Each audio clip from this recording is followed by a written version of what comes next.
선사시대부터 인류는 길이나 거리 넓이, 부피와 같은 양을 측정하고자 노력을 해왔어요. 동굴 속에서 생활할 때 동굴의 넓이에 대한 이해가 있어야 생활할 수 있는 인원을 정할 수 있고, 식량이나 물을 항아리에 담을 때에도 항아리의 부피에 대한 이해가 있어야 용도를 결정할 수 있었겠죠. 하지만 이러한 생각이 넓이와 부피라는 수학적인 개념으로 정착이 될 때까지는 오랜 시간이 필요했어요. 이와 같이 생활 속에서 넓이와 부피가 필요한 경우를 살펴볼까요? 선물 상자를 예쁘게 포장하려면 포장지가 얼마만큼 필요할지 생각해야겠지요. 방의 분위기를 바꾸기 위하여 페인트 칠을 하려면 벽면의 넓이를 제대로 알아야 구입해야 할 페인트의 양을 알 수 있겠죠. 사무실의 벽면을 유리로 인테리어를 하고 싶다면 사무실의 벽면의 넓이를 제대로 알아야 구입해야 할 유리의 양이 결정이 되지요. 건물의 외관을 특수 유리로 설치하고 싶다면 건물 외관의 건널비를 제대로 알아야 건축 재료의 양과 가격을 예상할 수 있어요. 이처럼 건널비를 이용하여 정확한 값을 예측함으로써 혹시 발생할지도 모르는 시행착오를 줄일 수 있겠죠.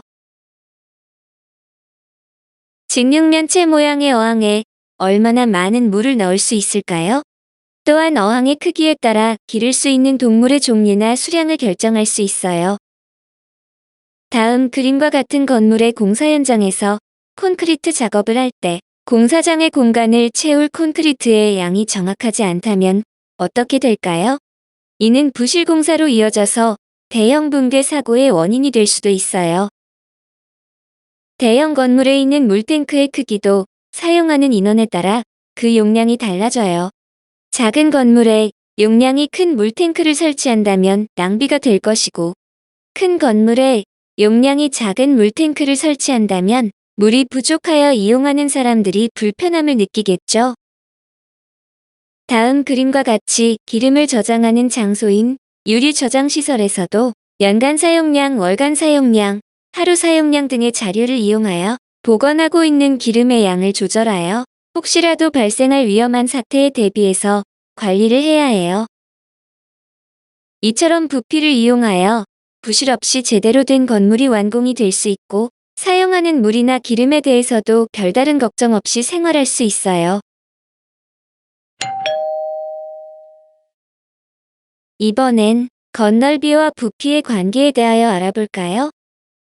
다음 그림과 같은 직육면체가 있을 때 이 직육면체의 부피를 그대로 유지한 채 1-2등분해서 잘라보면 파란색의 자른 단면의 크기만큼 건널비가 커짐을 알 수 있어요.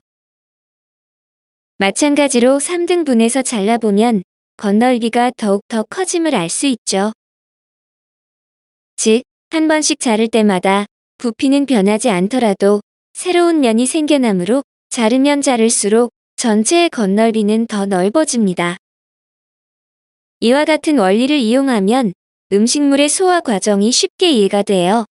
항상 어른들이 음식을 먹을 때는 천천히 꼭꼭 씹어 먹어야 한다는 이야기를 하시곤 하죠.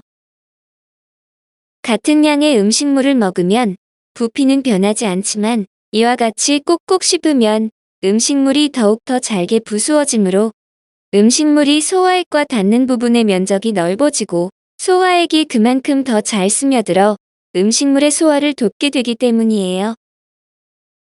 또한 장에서 영양분을 흡수할 때에도 음식물에 접촉하는 면이 넓으면 넓을수록 흡수가 잘 일어나요. 그래서 잘게 부수어진 음식물은 건널비가 넓어지므로 소화가 잘 되는 것이죠.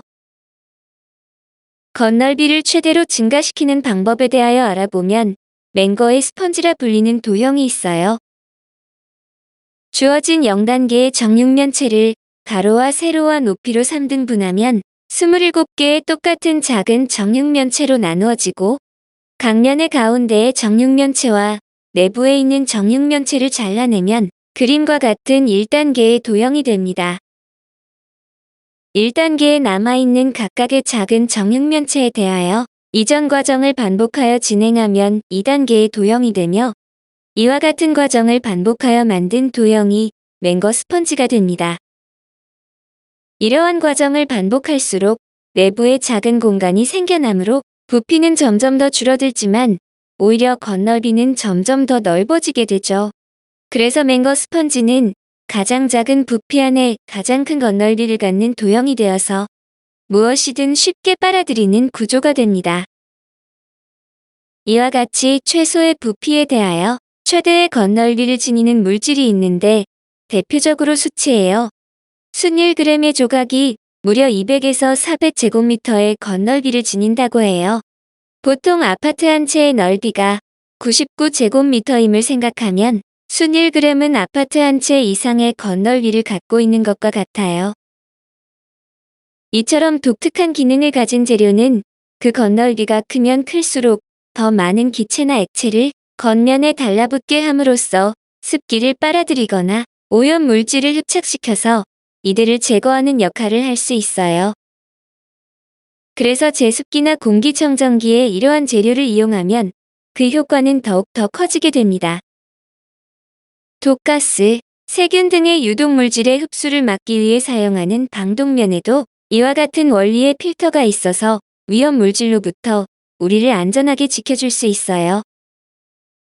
스펀지는 고무 등을 이용하여 만든 것인데 숯처럼 구멍이 많아요. 스펀지는 탄력이 있기 때문에 소파나 쿠션, 매트리스 등에 사용되고 있고 또한 물을 잘 빨아들이므로 물을 닦는 재료로 주로 사용되죠. 가정에서 식기를 세척하기 위해 사용하는 스펀지가 달린 수세미도 겉넓이가 매우 커서 물을 잘 빨아들이게 되고 세제가 겉면에 쉽게 달라붙게 되므로 거품을 더 많이 낼 수 있어요. 그래서 적은 양의 세제를 사용하더라도 충분히 식기를 세척할 수 있지요. 또한 스펀지는 건축 현장에서도 소리를 막아주는 방음제로 사용되고 있으며 충격을 잘 흡수하므로 신발의 밑바닥이나 모서리 보호대 등에도 이용되고 있어요. 겨울철이 되면 추위로부터 몸을 따뜻하게 감싸주는 극세사 제품이 등장하기 시작하지요.